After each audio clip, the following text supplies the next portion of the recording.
الحمد لله رب العالمين، والصلاة والسلام على من قال: اللهم لا عيش إلا عيش الآخرة فاغفر الأنصار والمهاجرة. وأيضا قال: اللهم لا خير إلا خير الآخرة فبارك في الأنصار والمهاجرة. وعلى آله وأصحابه وأزواجه وذرياته، وخصوصا على الذين قالوا نحن الذين بايعوا محمدا على الجهاد ما بقينا أبدا. أما بعد، فأعوذ بالله من الشيطان الرجيم. بسم الله الرحمن الرحيم. هو الذي أرسل رسوله بالهدى ودين الحق ليظهره على الدين كله ولو كره المشركون.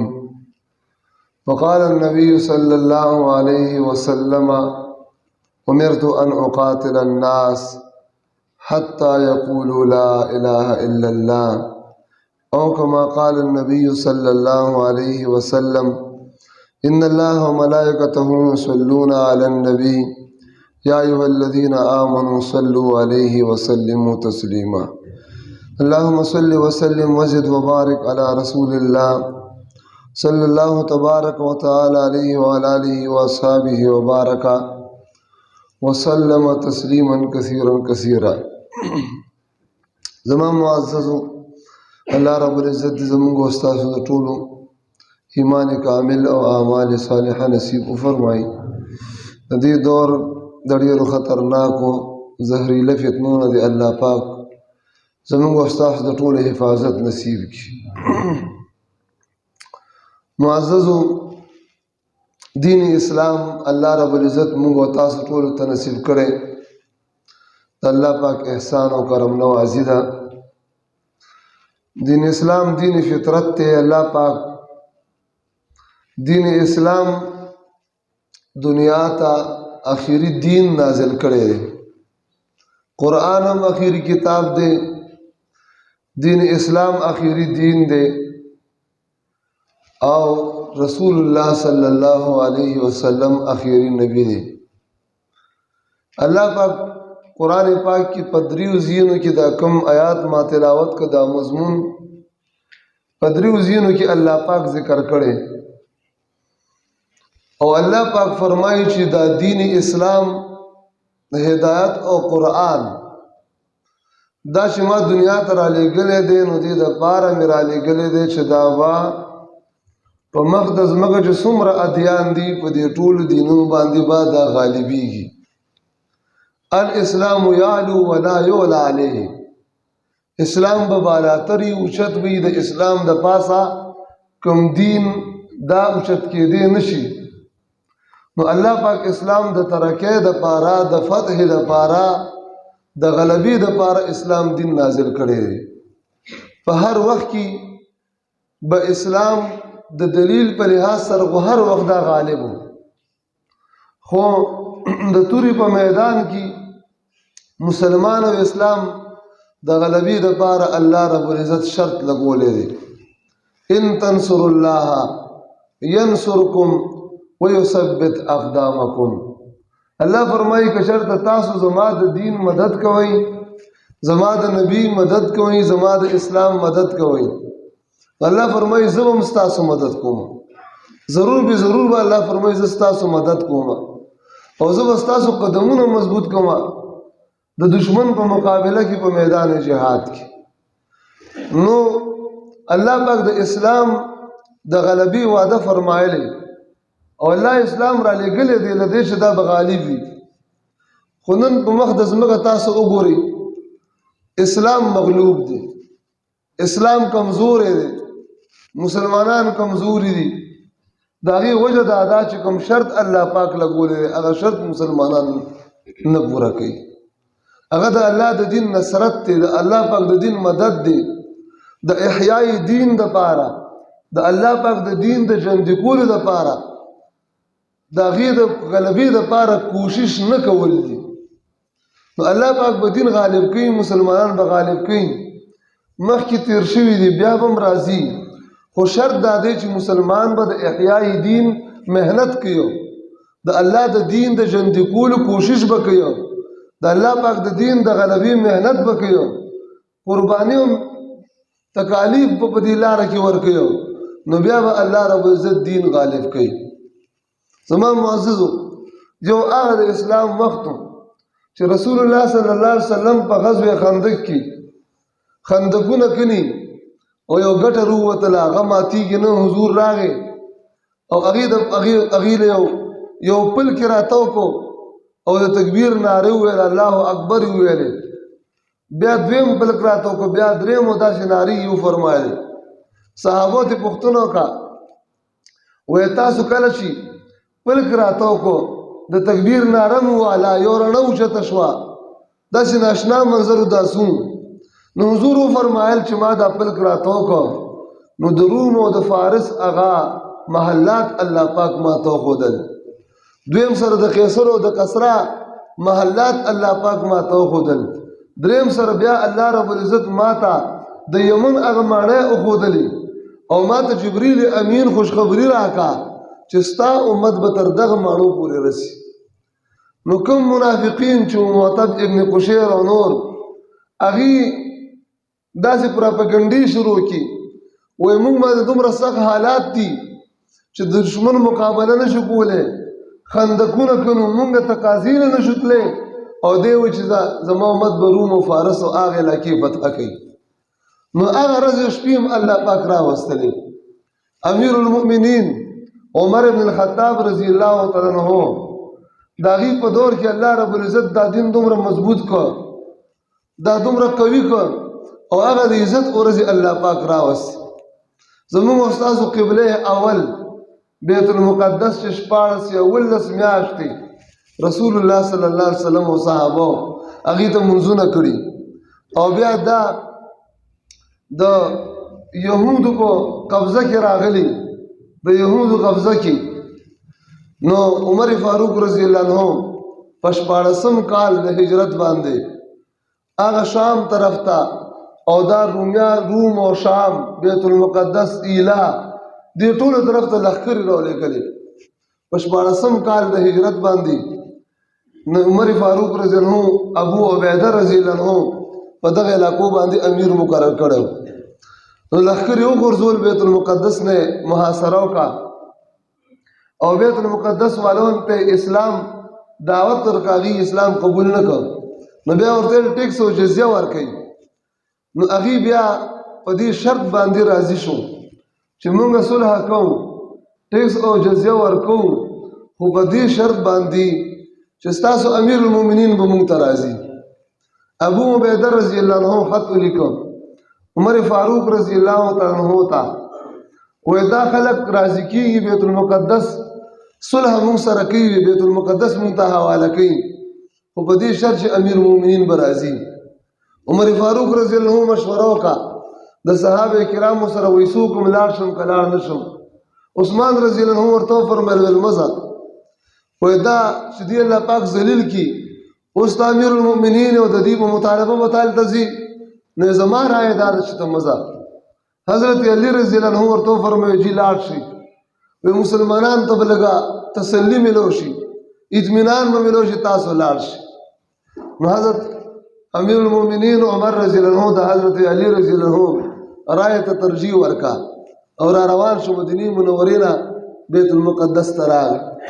هلته کې چې څنګه راورسېد، حضرت ابو عبیده رضی الله عنه امیرو دا مجاهدینو، نو هغه پیدل روان، عمر فاروق هم ورسره سورلی نه راکوش، پیاده ورسره روان شو. نو حضرت ابو عبیده رضی الله عنه د عمر فاروق لاس کولول وغوښتل، اراده وکړه چې د امیر المؤمنین لاس کول کړي. نو عمر فاروق د ابو عبیده خپو ته ورپرېوته چې زه د ابو عبیده خپې ښکل کړم، د 22 لاک مربع میل امیر المؤمنین. نو هغه زر لاس بیا لاس یې دې غاړه چې کو زه د امیر المؤمنین لاس ښکلوم، نو امیر المؤمنین زما خپو ته پرې زما خپې ښکلې. او بیا راغلل، صلح وشوه، بیت المقدس خالی شو، صفائی وشوه، یهودو کوم هغه او عیسایانو کوم هغې کې ګندونه اچولي وو د هغې ټول صفا شو. بیا په سبا کې عمر فاروق رضی الله عنه د سهار لمونځ وکړ. الله پاک په عزت سره بیت المقدس قبله اول آزاده کړ. دا وخت را روانو بیا معزز و بیا دا کله د یهودو لاس ته پرېوتې کله د عیسایانو لاس ته پرېوتې. 300 کاله بیا د عیسایانو په لاس کې وه. بیا په 583 کې په 583 هجری کې سلطان صلاح الدین ایوبی رحمه الله دا حتین او دا علاقې او سره بیا بیت المقدس او دا ټول فتح کړي. څومره په عزت فتح کړي. حتین ته سلطان صلاح الدین ایوبی رحمه الله هغه راغی او د هغه حتین علاقې مختلفو علاقو بادشاهان یوځای شوي او ډیر مضبوط فوج تقریبا 3,000 فوج تیار کړو. 3,000 دا دی تیار کړو او هیڅ نه غوښتلو ښه د مضبوط جنگ په اراده باندې. سلطان صلاح الدین ایوبی رحمه الله راغی او حتین سره یو ځای کې ډیره واچوله او جنگ شروع شو او ښه مضبوط جنگ وشو. داسې جنگ وشو چې په 63,000 عیسایانو کې 10,000 عیسایان مردار شو او 10,000 دا بندیان شو. صرف 3,000 عیسایان پاتې شو او تاریخ لیکلی دی په هغه 3,000 کې نو هغه وتښتېدل. اکثر پکې زخمیانو کورونو کې مړه شول. 60,000 د هغې صفایا وشو. 60,000 تاسو روان امام ابن کثیر لیکلي په البدایه والنهایه کې داسې بندیان. هغه دور د اسلام د عزت دور و، الله د مدد دور و چې کله بادشاهانو د الله فریضه ادا کوله، د الله د دین مدد یې کوله او د الله پاک دین حفاظت به کوله. نو دا بندیانو امام ابن کثیر رحمه الله لیکلي چې یو مسلمان به 10 عیسایان نیولي وو، ځان پسې به روان کړو بندیان قیدیان او دومره بې قیمته چې د مجاهدینو سپلی به نه وي. نو کله به یو کس ته وایي دا یو سپلی راکړو دا یو انګریز پکې واخله. نو د انګریز قیمت یو بوټو شو، یو پیزار یو سپلی وه. امام کثیر لیکلي وایي بعضې کشتیبانانو ولیدل چې مسلمانانو 10 عیسایان ځان سره بندیان روان کړي، خپو کې به سپلی نه وه. نو کس ته ویل دا یو سپلی په ما خرڅه کا او د انګریز پکې واخله. نو اسلام کله د اسلام صحیح لار اختیار شي، د الله د دین د مدد لار اختیار شي، بیا د انګریز قیمت صرف یو بوټي صرف یو سپلی وي په خبره باندې پوهېږي. نو دا فتح شوه. بیا بیت المقدس ته سلطان صلاح الدین ایوبی رحمه الله راغل او غټې نو صلیب نشانونه ودرولي عیسایان 15 ورځې هلته تېرې کړلې او دې سره د جنګ اراده وکړه چې د هغه عیسایان په دې مجبوره شو خپل سوال جوابونه راولېږل. وایي مهرباني وکړه او موږ سره صلح وکړه. هغه وایي نه. سلطان ایوبی رحمه الله فرمایل وایي انا انوب عن رسول الله صلی الله علیه وسلم في الذنب عن امته في الذب عن امته. وایي نن به زه د رسول الله صلی الله علیه وسلم د امت په دفاع کې د رسول الله صلی الله علیه وسلم نائب جوړېږم. نن زه نائب یم. څنګه به چې حضور د خپل امت حفاظت کول، نن زه د حضور نائب جوړېږم او د حضور حفاظت به کوم. نو صلح نشته. وایي دا به زه وطن فتح کوم. عیسایانو یې تاسو په زور بیت المقدس اخیستی دی، زه یې په زور فتح کوم او زه به م وژنم. زه به نن هغه د حضور حق ادا کوم. خو بیا ډېر زیات دي خوارۍ کولې. نو بیا هغه چې کوم بادشاه دی اما ته راولي. نو هغه بادشاه خپله راغی، ډېره زیاته عاجزي وکړه، ډېره زیاته کمزورۍ اظهار وکړه چې موږ سره ته صلح وکړه. نو هغه ورته زه خو صلح نه کوم. نو بیا ورته وویلې چې ستاسو د مسلمانانو 4,000 بندیان دي موږ سره. نو که ته موږ سره صلح نه کړې زه به هغه ټول بندیان هم قتل کوم، خپل بچي به هم قتل کوم، خپل ښځې به هم قتل کوم او بیا به تاسو سره جنګ وکړو نو څه خیر به پاتې شي. نو خلا ده چې تاسو موږ سره صلح وکړئ.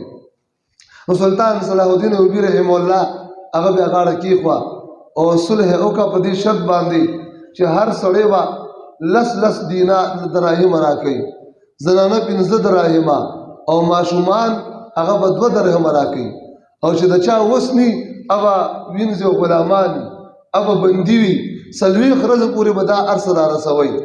14,000 قیدیان ونیول. څومره دي؟ 14,000 عیسایان بندیان کړل او بیت المقدس الله پاک فتح کړ. دا دویم ځل د بیت المقدس، دا زموږ قبله اول وه. اوس بیا د یهودو په قبضه کې ده، بیا جهاد غواړي. جهاد څه غواړي؟ جهاد نه بغیر زموږ استاد د اسلام او د مسلمان غلبه نشته. ډېره د افسوس خبره ده، تازه تصویران راغلي دي، نو د یهودیانو زنانه پولیس والا مسلمانانو له لاسونو تړلي دي او مسلمان روان کړی دی. یا هغه دورو چې یو مسلمان به 10 عیسایان روان کړي او موږ دومره ذلیل شو چې د یهودیانو زنانه پولیس والا اوس ظلمي روان کړي، لاسونه یې ورله تړلي او لاس نه نیولې او مسلمان روان کړی. د اسلام تاریخ څومره داغدار شو، د اسلام هغه سپین تاریخ څومره تور شو، د اسلام هغه عزت څومره کمزوری شو. بیا به دا هم تاریخ کې لیکلی کېږي چې مسلمانانو داسې وخت هم راغلی و، یو دور داسې هم راغلی و د مسلمانانو د مغلوبیت او د شکست چې زنانه به مسلمان روان کړی و، لاسونه به یې ورته تړلي او بندي کړي به وو. الله اکبر کبیره. د اسلام د عزت ورځ څه شوي، د مسلمان د عزت ورځ څه شوي؟ هغه د بې ضمیره حکمرانانو، د بې ضمیره قوم، بې ضمیره حکمرانانو د لاسه د اسلام عزت د خاورو سره خاورې شو، د مسلمان عزت د خاورو سره خاورې شو. دلته به دلته صرف وایي یاره په روژه کې په بیت المقدس باندې دا کوم زیاتې چې روان دي مونږ د دې مونږ څه کوو، د دې مونږ مذمت کوو. دا د مذمتو خبرې دي. د الله رب العالمین مونږ ته په دې وخت کې څه حکم دی؟ او ماشاءالله د ملک پاکستان افرین دی او د دې په مولایانو دي، افرین دی د دې په علماء دي چې ذره برابر احساس پکې نشته. روزنه بینری بچاب کی چې بیت المقدس باندې ظلم بند کړي، نو دا د بینرو کار دی کدا د جهاد کار دی؟ دومره څوک نشته په ملک پاکستان کې چې دا بې ضمیره حکمرانان دا مجبور کی جهاد ته، او که نه مجبوریږي په خپل یو ترتیب برابر کی. زمون بیړه چې غرقه ده نو د حکمران د وجه نو بیا د مولا طبقې د لاسه چې په مولا کې ازادي نشته، په مولا کې حریت نشته، په مولا کې غیرت نشته، چې دی راجم شي او د خپل دین ګټلو لپاره، د خپل عزت د ګټلو لپاره، د اسلام د سربلندۍ او د اسلام د سترګو اوچتولو لپاره یو اقدام وکړي. نو رابشي به څوک په فیسبوک باندې او څوک به بینرې جوړې کړي. نو زموږ خو واړه مولایان دي، دا د پاکستان په سطح باندې ټول علما دې راجمع شي که نه؟ دا د حکومت دپاره څنګه په یو پلیټ فارم باندې ټول راجمع شي، څنګه مو دسخط وکړي، څنګه مو فتوی ورکړي. اوس د اسلام دپاره هم راجمع شي، د قرآن دپاره هم راجمع شي، د هغې دپاره هم قرباني، د اسلام دپاره بیا قرباني نشته. نو الله پاک دې موږ تاسو ته د عزت ورځ وکړي. زما مزد ډېره د افسوس خبره ده چې یو یهودڼه زنانه او زما مسلمان له لاسونه تړي او روان کړي. دا تاریخ شرمندګي ده که نه ده؟ وایه څومره د شرم تاریخ په دا لیکي. قسم دی زمونږ د بې ضمیرو او بې ایمانه د لاسه د اسلام تاریخ داغدار شو، د اسلام عزت د خاورو سره خاورې شو. اسلام مونږ وشرمول ولې چې جهاد نشته. خبره پې هغه هم بې ضمیره دي. زه خو یم د کشمیر والا او د فلسطین والا باندې دې نه زیات د عذاب پکار دی چې د الله عذاب پې دې نه زیات راشي. کاڼي بیا راغشي په کاڼو په یهودیانو په هندوانو ګزاره خنزیرانو جهاد شروع کوي، خپل بدنونه بارود کوي، خپل ګاډي بارود کوي، موټر بم یې کوي، په دې کې جاکټ یې وال ته وګوره څو فدایان چې دا د خنزیر اولاد تختی که نه تختی. نو کاڼي بیا راغشي په کاڼو بولي زه د یهودي په کاڼي دلته په کشمیر کې په هندوانو په کاڼو خو داسې شی شو. د الله لار هم پرېښې ده، د الله حکم هم پرېښی دی، ځکه مونږ الله پاک ذلیل کړي. راشي د جهاد لارې اختیار کړي، ونیسي د جهاد لاره چې الله پاک د عزت ورځې راولي که نه راولي. دا د عزت ورځې را روانې دي انشاءالله. دا به الله پاک مونږ ته ښیي. یو ځل به بیا الله پاک یهود او نصارا ذلیل کوي انشاءالله.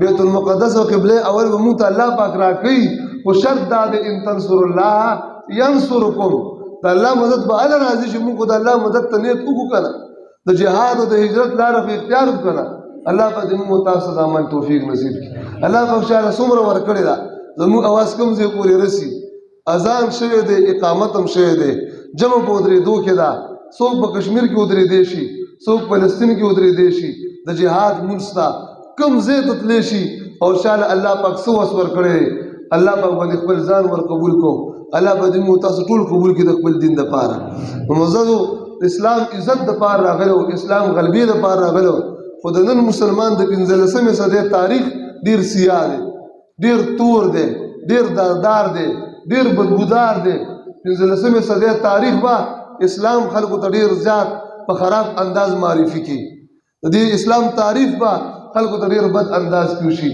د اسلام عزت د خپل اندیشو خاورو سره قولی شو الله دې موږ ته بیا د عزت ورځې وښیي الله دې د نصرت او د غلبې ورځې وښیي الله دې موږ ټول حق مجاهدین وګرځوي الله دې د الله د دین دپاره د الله د قرآن دپاره د بیت المقدس دپاره د مظلوم امت د ازادۍ دپاره موږ ته د حق جهاد توفیق نصیب کړي الله دې موږ ټول مجاهدین وګرځوي او بې ضمیره حکمرانان دې الله ضمیرونه ویښ کړي که ضمیره نه ویښېږي الله یې مخ د دنیا نه ورک کړي الله دې موږ ته غیرتمند مسلمانان مجاهدین بادشاهان نصیب کی خو امید مې نشته تمه مې نشته ځکه چې څومره مسلمانان ملکونه دي دا د اقوام متحده بیعت لاندې دي په خبر دې د کفر بیعت کړی دی او د کفر په لاس کې لاس ورکړی نو کافر چرته غواړي چې هغه د مسلمان ته عزت ورکړي کافر چرته غواړي چې مسلمان دې د راحت او د آرام او د سکون ساه والي د دین وړی د دې خدای اقوام متحده ده د دې رب اقوام متحده ده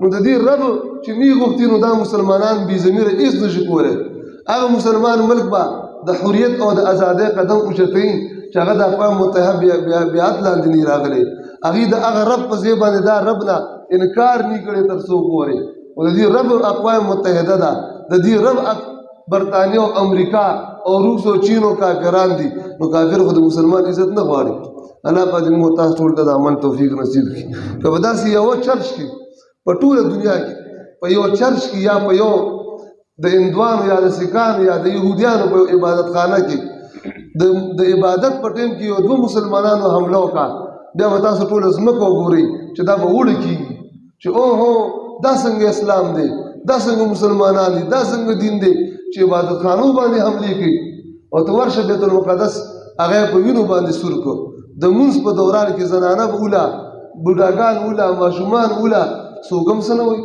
او چا پروا هم نشته الله پاک دې موږ تاسو د عمل کولو توفیق نصیب کړي واخر دعوانا ان الحمد لله رب العالمين اللهم انا على ذكرك وشكرك حسن عبادتك اللهم انا على امرات الموت وسكرات الموت اللهم ارنا الحق حقا وارزقنا اتباعه وارنا الباطل باطلا وارزقنا اجتنابه ربنا تقبل منا انك انت السميع العليم وتب علينا انك انت التواب الرحيم اللهم ارنا الحق حقا وارزقنا اتباعه وارنا الباطل باطلا وارزقنا اجتنابه اللهم انا نسالك الهدى والتقى والعفاف والغنى اللهم ربنا آتنا في الدنيا حسنه في الاخره حسنه وقنا عذاب النار وادخلنا الجنه مع الابرار يا عزيز يا غفار برحمتك يا ارحم الراحمين وصلى الله تبارك وتعالى على النبي الكريم